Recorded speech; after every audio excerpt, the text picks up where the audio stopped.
say when they see me pouring some more? Oh, then gets empty again. Better fill it up before I go. Cause I'm loving it, feeling it, catch me and being it. See what I see in it, and typical. Messing around with it, mix it up, go with it, flow with it, let it all go. Oh Lord, think you know what I'm like, but you don't fall, you lose control. Ya, kembali lagi di channel 69. Mantap. Tanaman saya sudah tinggi, men. Ya, pada video kali ini saya akan berbagi info-info buat kalian semua, terutama buat breeder-breeder pemula ya. Nah, info yang akan saya bagikan kali ini yaitu merupakan beberapa hal atau beberapa faktor yang dapat mempengaruhi harga jual ikan gupi. Nah, kalian pasti pernah lihat kan ikan gupi ini harganya beda-beda, meskipun jenisnya sama loh ya. Meskipun jenisnya sama, misal Black Musco. Black Musco kayak gini. Ada yang jual harga 100.000, ada yang jual harga 20.000, ada yang jual harga 75. Nah, itu kan macam-macam harganya. Nah, pada video kali ini saya akan sharing-sharing ke kalian semua beberapa hal atau beberapa faktor yang dapat mempengaruhi harga ikan gupi itu sendiri. Oke. Ya, kita sambil lihat-lihat ikan ya. Ini ikan cendolan, bukan cendolan sih, ini ikan rijekan. Ya, untuk yang pertama, faktor utama yang dapat menentukan harga ikan gupi itu dari ikan gupinya sendiri ya. Jadi, kalau dilihat dari ikan itu sendiri, kita yang pertama yang paling nampak lah itu dari usia ya. Nah, kalau ikan usia-usia kayak gini, nah ini usia 4 bulanan, itu harganya pasti lebih mahal daripada ikan-ikan yang masih usia sebulan, 2 bulan gitu loh. Nah, itu kan sudah pasti, perbedaannya sudah pasti ya untuk harga ya. Dan selanjutnya dari jenis ya. Ikan gupi yang sudah ada di pasaran atau yang sudah banyak tersebar di daerah-daerah kalian lah, itu harganya pasti akan lebih murah daripada ikan gupi yang masih belum dimiliki banyak orang. Nah, kayak gitu, jadi bisa dibilang ikan-ikan langka lah. Nah, jadi ikan-ikan langka ini harganya pasti akan lebih mahal daripada ikan-ikan yang sudah banyak bertebaran di daerah kalian. Nah, ikan langka ini biasanya di crossbreed sendiri oleh breeder-breeder yang udah profesional. Itu mereka biasanya ngeluarin ikan-ikan yang strainnya itu baru gitu, jadi masih belum ada yang punya. Nah, kayak gitu. Untuk contoh lagi, ikan-ikannya langka itu merupakan ikan-ikan yang jarang keluar meskipun dari strain pendahulunya sama ya. Misal king koi. Nah, ikan king koi ini kan berasal dari albino koi. Nah, ikan king koi yang jadi atau yang keluar kingnya itu akan mahal karena buat para kolektor, ikan king koi itu merupakan ikan yang unik karena memiliki sebuah benjolan ya di kepala atau di ekor atau di sirip gitu. Hal itulah yang dapat membuat ikan gupi king koi itu mahal. Namun ikan gupi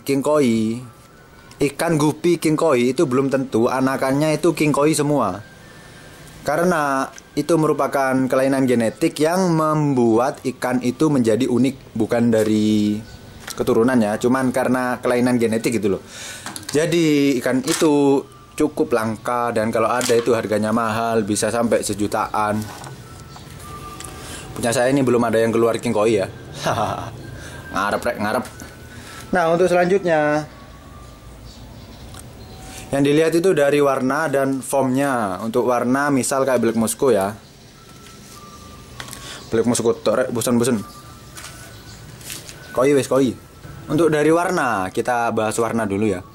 Untuk dari warna, kalau king koi ini dilihat dari moncongnya. Kalau moncongnya merahnya itu tebel, berarti itu bagus.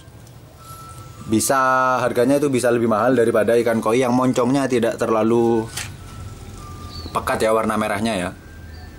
Ya, untuk selanjutnya yaitu dari bentuk form atau dari bentuk ekor ya.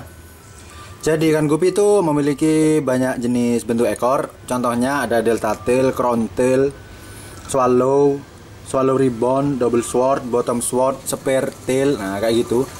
Dari berbagai macam jenis tersebut itu memiliki harga yang beda-beda. Misal yang agak mahal ini crown tail, spare tail. Jadi crown tail itu mekar-mekar gini ekornya. Kalau spare tail itu lancip. Nah, biasanya jenis-jenis ikan yang ekornya kayak gitu itu harganya lebih mahal. Dari semua itu bisa diambil satu, misal ya, dari crown tail. Crown tail ini yang ada kan crown tail grade A, B, C kayak gitulah. Crown tail yang paling bagus ini adalah crown tail yang ekornya mencar itu tipis-tipis gitu. Jadi kayak gimana ya? Tipis-tipis gitu. Hampir kayak rambut gitu. Kemudian untuk yang delta tail. Nah, itu yang paling bagus itu sudutnya 90 derajat dan di belakangnya ini lancip kayak gitu. Kemudian ada spare tail. Spare tail ini kayak pedang ujungnya. Kau tombak. Nah, jadi belakangnya itu lancip. Nah, kalau untuk double sword itu yang paling bagus itu yang ujungnya lancip. Ujungnya kayak ini ya, double sword ya lancip. Nah, yang atas ini lancip gini, yang bawah lancip juga. Ini ada contoh double sword. Tapi ini masih gak terlalu dewasa ya. Nah, kayak gitu, double sword. Untuk di bawah saya ini masih ada double sword dan delta tail ya. Short tail tinggal itu aja. Yang lainnya masih belum punya. Short tail ini seperti kelas mini tiger, mini panda. Mini tiger kayak gini, ini short tail. Burung nak. Nah, itu short tail. Ini juga SS koi short tail. Atau ekor pendek ya. Oke. Ya, untuk selanjutnya kita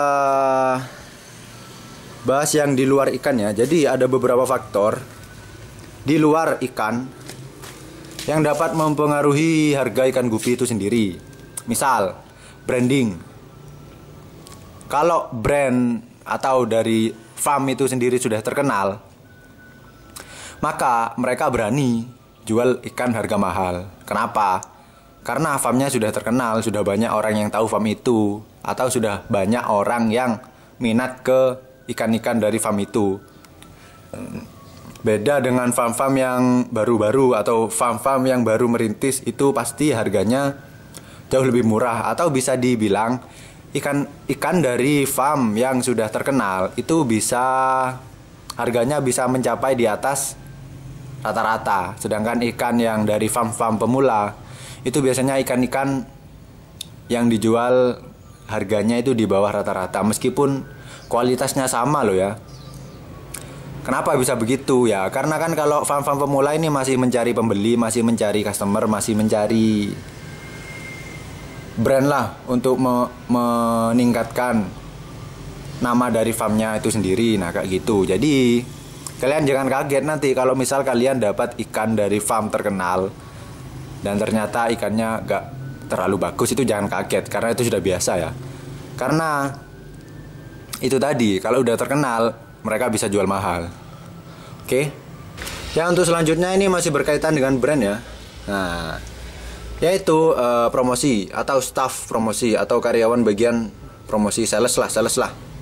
Nah, bagi farm-farm yang memakai jasa sales, biasanya ini farm yang udah terkenal, yang udah punya tim marketing sendiri untuk ikannya, nah itu pasti akan mematok harga yang lebih mahal buat ikan yang setara lah. Misal Black Moscow setara, standar harganya 50.000. Mereka itu bisa jual 75 sampai 100. Nah, itu kenapa? Karena mereka itu kan orang marketing, orang pemasaran, pasti mereka itu punya celah-celah sendiri sehingga ikan yang mereka jual itu bisa laku dengan harga tinggi. Nah, mereka kan udah belajar juga, udah kuliah juga, udah paham strategi marketing kayak gituan lah. Nah, jadi mereka bisa menjual ikan dengan harga tinggi dengan cara-cara yang mungkin mereka lakukan dengan dengan teori yang sudah mereka dapatkan waktu mereka belajar. Mungkin waktu mereka kuliah gitu loh, kan mereka dapat info-info mengenai marketing, mereka terapkan pada ikan kayak gitu. Beda dengan saya. saya marketing sendiri, nggak punya ilmu marketing, pokoknya dodolan ya kayak gitu wes. Jadi nggak bisa dengan harga tinggi, bisanya dengan harga-harga biasa saja. Dan kadang saya juga lepas harga jauh di bawah pasaran. Kenapa ya? Karena buat nyari customer itu tadi, untuk meninggikan nama farm dulu kayak gitu. Beda dengan farm-farm yang udah memiliki tim marketing sendiri. Ya, untuk selanjutnya yaitu yang dapat mempengaruhi harga gupi sendiri itu dari pengetahuan si penjual mengenai ikan gupi. Nah, jadi kalau penjualnya nggak tahu harga ikan, dia bisa aja jual ikan bagus dengan harga murah. Atau kebalikannya, dia bisa aja jual ikan murah dengan harga tinggi. Nah, kayak gitu. Makanya kalian sebagai pembeli atau sebagai breeder-breeder itu kalian harus paham mengenai ikan-ikan gupi yang akan kalian beli, sehingga kalian nantinya dapat harga yang terbaik. Ya, untuk faktor terakhir yang dapat mempengaruhi harga ikan gupi yaitu dari farmnya ya. Jadi kalian itu lihat farm dari ownernya. Kalau farmnya itu modern, pasti harga ikannya lebih mahal daripada farm-farm yang tradisional. Nah, tradisional ini kayak gini ya, pakai baskom kayak gini, outdoor kayak gini, ini tradisional. Kalau modern itu biasanya di indoor, kayak di gudang-gudang gitu, tapi masih cahaya masih bisa masuk, atapnya tinggi, kayak kalau kalian mau lihat itu di Swasti Farm dan Yusuf Gapi. Dan biasanya kalau farm modern ini sudah pakai akuarium semua, gak ada yang pakai bak-bak. Terus setiap akuariumnya itu memiliki tank system. Tank system ini apa? Tank system ini merupakan sistem. Nah, jadi kayak gini gampangnya wis. Jadi di akuarium itu ada lubang untuk membuang air dan lubang dan keran untuk mengisi airnya. Jadi kalau kalian mau nguras akuariumnya itu, kalian gak usah ngangkat akuariumnya, tinggal buka keran pembuangan, dibersihkan, dibilas, terus kalau udah tinggal kalian tutup dan diisi air, sudah gitu aja. Dan biasanya untuk farm modern ini biaya pembuatannya itu lebih mahal dan biaya perawatannya itu lebih mahal. Karena kalian bisa lihat sendiri kan, kalau baskom kayak gini ini kan harganya 15 ribuan. Kalau akuarium itu paling, dan dengan size yang kayak gitu ya, kayak baskom itu ya, itu paling harga 100 ribu. Sudah bisa lah ada 1 banding 15, 1 banding 6 lah harganya. Satu untuk baskom, satu akuarium itu harganya sama dengan 6 baskom kayak gitu. Nah, dan untuk biaya perawatannya juga, kalau baskom ini kan perawatannya tinggal dikuras, disikat, beres. Nah, kalau akuarium itu kalian harus perlu obat untuk ngilangin kerak di akuarium itu loh. Nah, kayak itu. Kenapa kok harganya bisa mahal? Nah, karena ada biaya perawatan yang lebih tinggi daripada farm yang tradisional kayak gini. Dan kalau farm modern itu biasanya mereka ngejar modal awal. Nah, kalau farm modern kan modal awalnya tinggi. Nah, jadi mereka itu harus jual ikan dengan harga yang sedikit lebih tinggi untuk mengejar modal awal yang sudah mereka keluarkan untuk membuat farm itu. Nah, kalau saya kan farmnya kayak gini-gini aja, jadi saya itu harganya masih biasa-biasa aja, masih standar-standar saja lah. Oke, mantap. Semoga video ini bisa berguna buat kalian,